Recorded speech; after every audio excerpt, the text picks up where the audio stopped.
Welcome to the Stockout. This is your show at FreightWaves for all things related to the CPG and retail industries. I am your host for today, Mike Baudendistel, head of Intermodal Solutions at FreightWaves Sonar. And what we're going to be doing today is I'll walk you through a few news stories that I think companies in CPG and retail industries will care about. And then I'm going to interview John Schmitter. He's the co-founder and COO of RailState, which is a company that is just like FreightWaves Sonar is in the freight data collection business. They pay particular attention to the rail industry and have some unique service metrics. So we'll be talking to John a little bit later. And before I do that, I want to make sure everyone has a chance to sign up for the Stockout Newsletter. We try to send one of those out every week. If you go to www.freightwaves.com/the Stockout, you can sign up for that newsletter up at the top there under supply chains. Just really try to put together what is sort of most relevant for CPG shippers. So I encourage you to do that on the site. And with that, I want to talk about the first news story today. And it turns out that not all stocks are down. It does feel that way, particularly if you own tech stocks. Rather ugly out there, but I encourage you just not to look at your stock portfolio today. But that's not true of every stock. Found one that's up. That's right up our alley here on the Stockout, which is Kenova. So Kenova, still getting used to that name, and may actually not end up getting used to that name because the reports are today that it might get acquired by Mars, the privately held snacking company. Kenova is the one that owns those really valuable snacking brands like Pop-Tarts, Cheez-Its, the list goes on. Pringles, I think Pringles is maybe their most valuable brand worldwide. So that stock's up 17% today. So at least one person, if you're happen to be a Kenova executive and have shares in there, you might be one of the rare people whose net worth is higher today than it was a day ago. I want to move on to the next story here is Knight-Swift is going to acquire this DHE. So this was an article that Todd Maiden wrote up for the site. So Knight-Swift is acquiring DHE, which is Dependable Highway Express for an undisclosed sum. And so this is going to build out the LTL network that Knight-Swift is developing. So Knight-Swift, historically, the big truckload carrier, I believe they're the biggest truckload carrier. They used to say, well, it's quote, all about the truckload is what Kevin Knight used to say. And now it's not really all about the truckload. They've built out, or are in the process of building out LTL network. In 2021, they surprised the industry by acquiring AAA Coopers, which is an LTL company that operates primarily in the Southeast and Midwest. And then they also acquired Midwest Motor Express, which operates primarily in the upper Midwest and the Northeast. And so this latest acquisition gives them 14 service centers in the Southwest. So well on their way to building out this nationwide LTL business, which is important for the intended audience of the Stockout, which is CPG shippers. A lot of those will use LTL in a combination with truckload. Maybe at times they can convert LTL loads to truckloads. I think it is helpful to have a company like Knight-Swift with a tremendous amount of capacity that's asset heavy. You don't have to go through a broker that can serve both LTL and truckload. So Knight-Swift may become more relevant, even more relevant to the CPG companies than they already are. This next news story I think is interesting is on Hub Group, which Hub Group's a company that I've followed for a long time.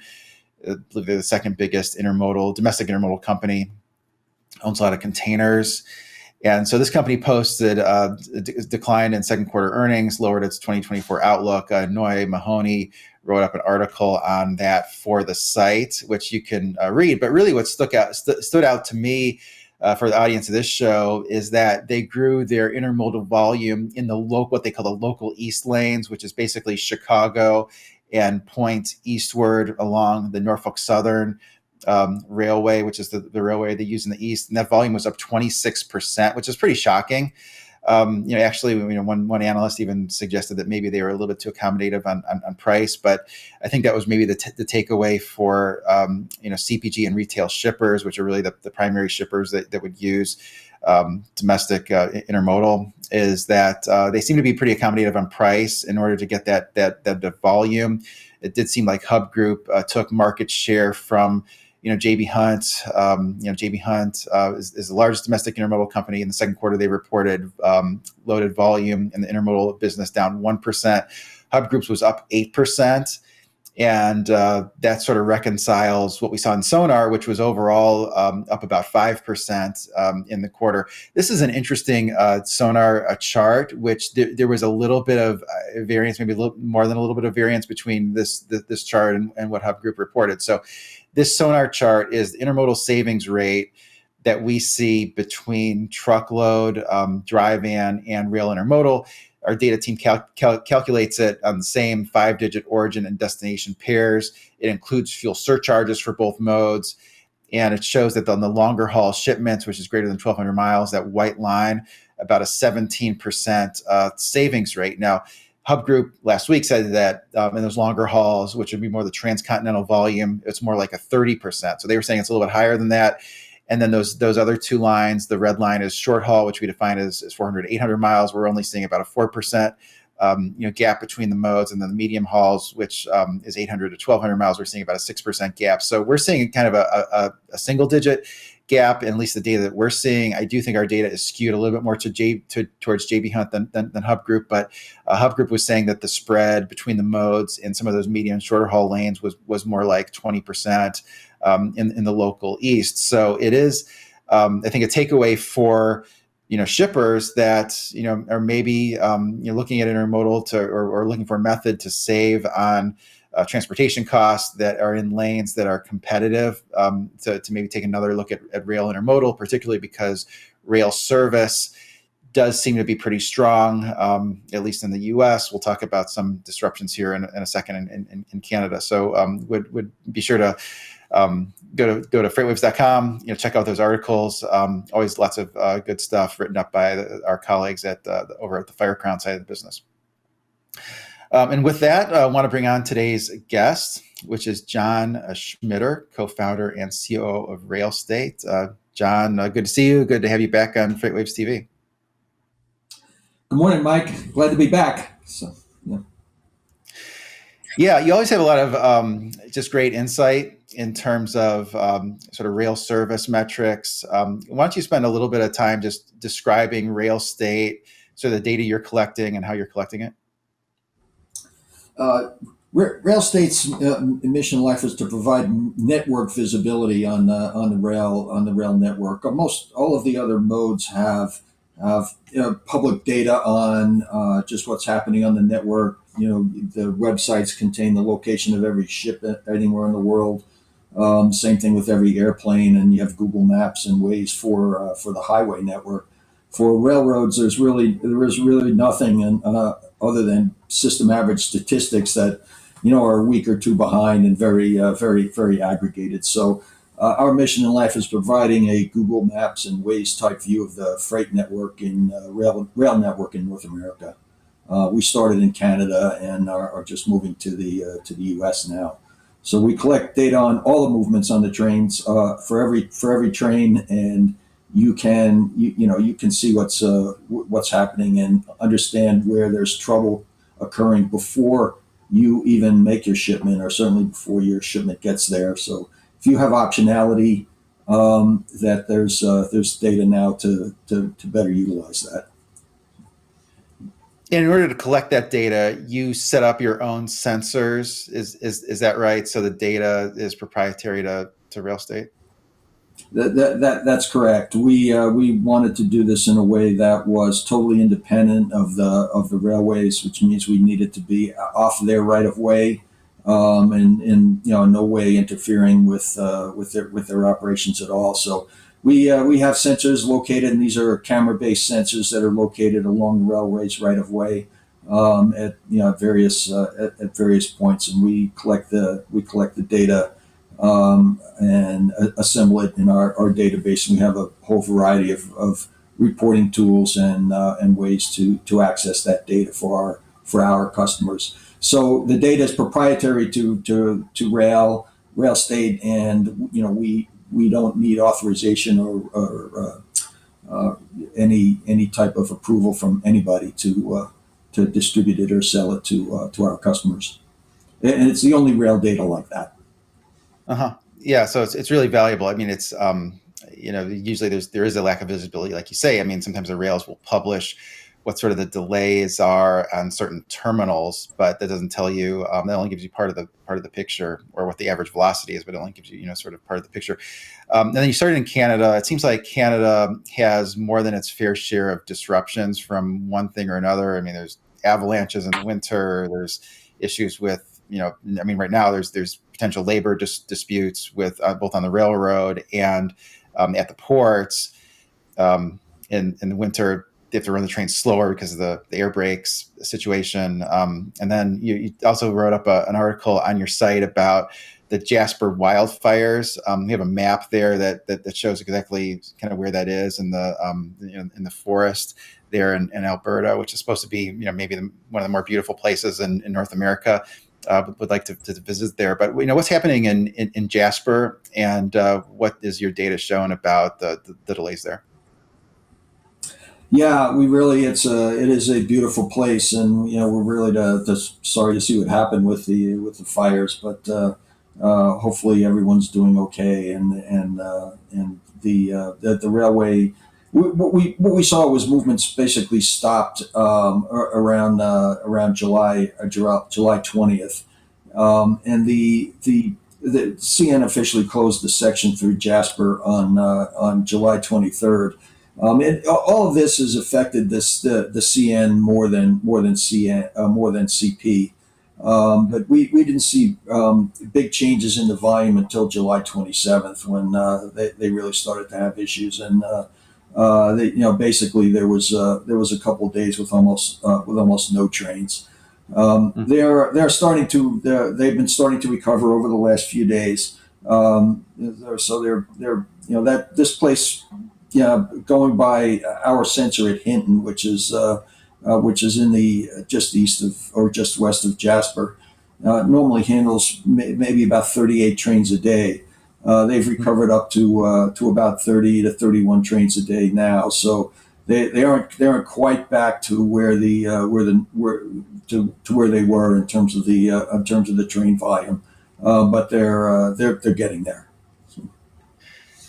Yeah, you have some interesting charts here. Maybe we could look at one or two. But when the volume like that goes from, let's say, 30 trains a day down to zero, and it sort of gradually improves, like there. I mean, you see this is a particular section in Hinton, Alberta, went down to zero, like you said, in late July. I mean, how long does it take for the rail network to be up and running to the point where it's as fluid as it was as if those disruptions didn't occur? I mean, sort of my understanding is it really takes a long time, because it's all part of a network. It's a single track main line. But in your experience, how long does that take?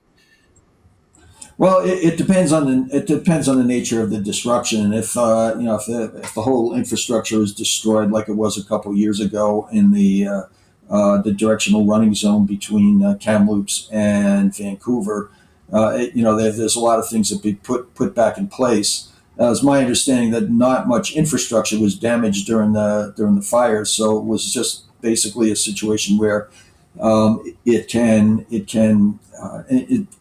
it's recovered to the point where it's safe to move through the area without the danger of the fire affecting the train, the infrastructure, or the crews. But the ways that these railroad disruptions usually happen: first, the disruption stops the traffic, and regardless of how long it takes to recover from it and start moving traffic again, the pattern is sort of the same regardless. So the disruption stops the traffic, and then whether it takes a few days or a week to get traffic moving back close to normal. But what it does is recovers normal, which is basically the volume of trains that were moving previously that started moving again. There's no resiliency or makeup capacity that. I mean, those 38 trains a day, you go a day or two with no trains, that's a lot of trains backed up. There's no real makeup capacity. They really don't have the crews and the locomotives immediately available to move all those trains. So it results in the customers either having to move some of those shipments to different ports, in this case, or go in a different direction, or sometimes in the end it could just mean lost sales for those companies, because if you're shipping a train a day of LPG or coal, it's not like that 3 or 4 days you're going to have capacity to move all the trains that were backed up. They'll move and eventually move all the trains that were stopped en route during the disruption, but it's the capacity is generally not there to sort of make up for shipments that didn't happen. Yeah, I mean, those Canadian commodities, a lot of those are traded on global markets, and there's competition from elsewhere in the globe. It's kind of an interesting stack bar chart that you have in one of your reports, where you break down, there it is, break down sort of where there was westbound train movement to the port of Vancouver on CN, and so I mean, some of those heavy commodities like coal, grain, potash, I mean, those almost kind of have to move on the railroad because it's sort of big and bulky. But also wanted to ask you, I mean, on the intermodal side of the things, I mean, that's the more competitive, across mode. That'd be one that'd be more easier to transfer to CP. Where do you usually see, happen with intermodal? Does that tend to go to the highway or to another railroad, or does that just wait? Well, I think a number of things happen to it on international business. The ships can be routed to different ports. So instead of going to Vancouver, ships might be diverted to the Pacific Northwest in the U.S. or down to L.A. or Long Beach or Oakland. In the eastbound container volume on CN in July was about this year was about 19% down from June. It's really the lowest volume of the year since January, but it's still way up over July of last year, because last year we had a port strike during July. But those containers are primarily in Canada. The containers are primarily international containers, so those would have gone to the ports. Maybe some of them would have gone to CP. But again, for short-term blips in traffic, CP doesn't necessarily have the capacity to handle all of it. So it's probably a combination of some of those containers going to different ports, and CP probably saw some of them. So CP's volume is up a little bit in containers. Mm-hmm, mm-hmm. Yeah, and you also collect data on transit times. I have a chart on that on average transit times between Prince George and Prince Rupert. And this is interesting because, obviously see that big spike in late July, and that's sort of particular to the eastbound market. And so I guess that would be the head haul market, right? Because it comes in, the containers come into Prince Rupert, and then a lot of those go to Chicago or someplace, and actually have a sonar chart that kind of shows Prince Rupert. So this is outbound container volume that we see from Prince Rupert / Prince George, just outbound, and a lot of that goes to U.S. consumption centers. And then we heard from CN on their analyst call saying that there's been some vessels that have been diverted from Prince Rupert to some of the U.S. ports, because those goods they're ultimately going to U.S. consumption centers. But want to go back to your chart, and just was wondering why do you think that eastbound, the delays would have been higher for the eastbound versus the westbound? Is that just because it's the head haul lane, and there's the delays near the port? No, I think it's more. I think it's more the eastbound trains. They started to originally they started to hold some of those eastbound trains, keeping them from going through the area that was disturbed by the wildfires.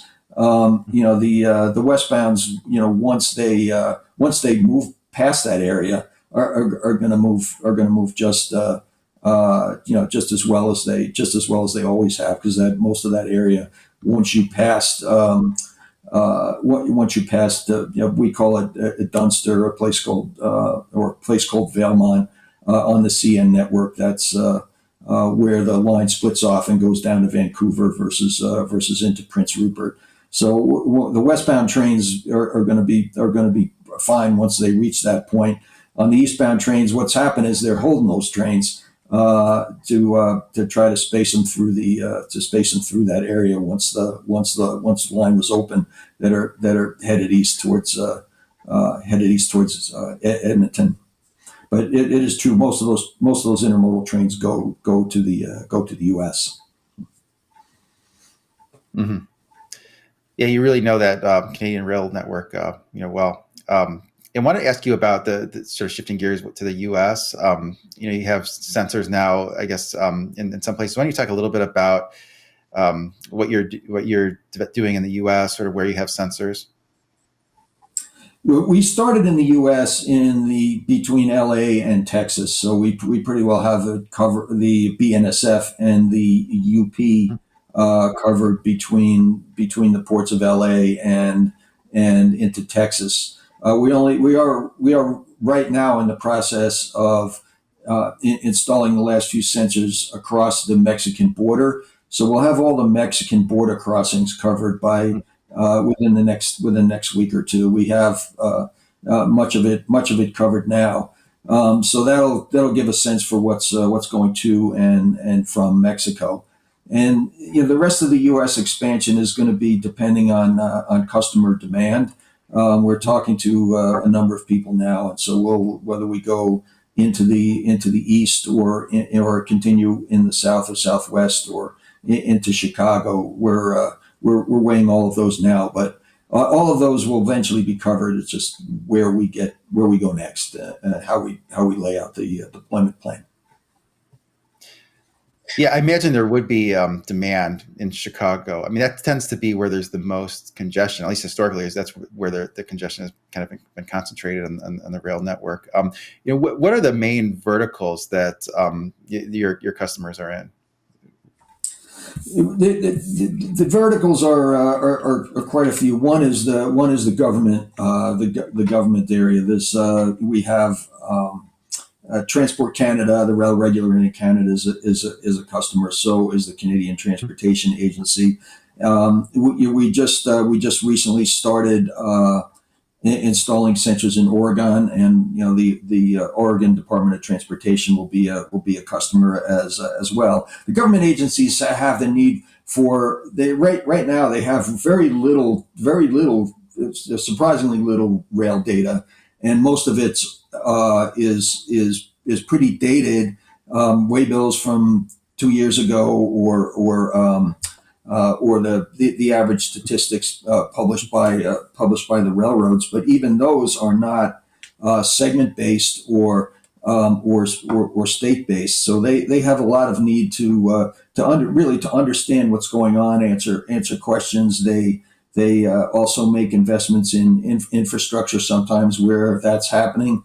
And there's also, especially in the U.S., the need they're looking for passenger trains or adding passenger trains on the freight rail network, and that always comes down to if you're adding traffic to a Class 1 railroad's main line, what other volume do they what other infrastructure or their infrastructure CapEx required in order to handle that additional train volume. To know that, you really need to know what the volume is now. Things like average ton miles or things like that really don't help you make that decision. You need to know the number of trains that are going over that network, what time of days they are, what kind of trains they are, how long they are, and that's the kind of information we provide to the governments. On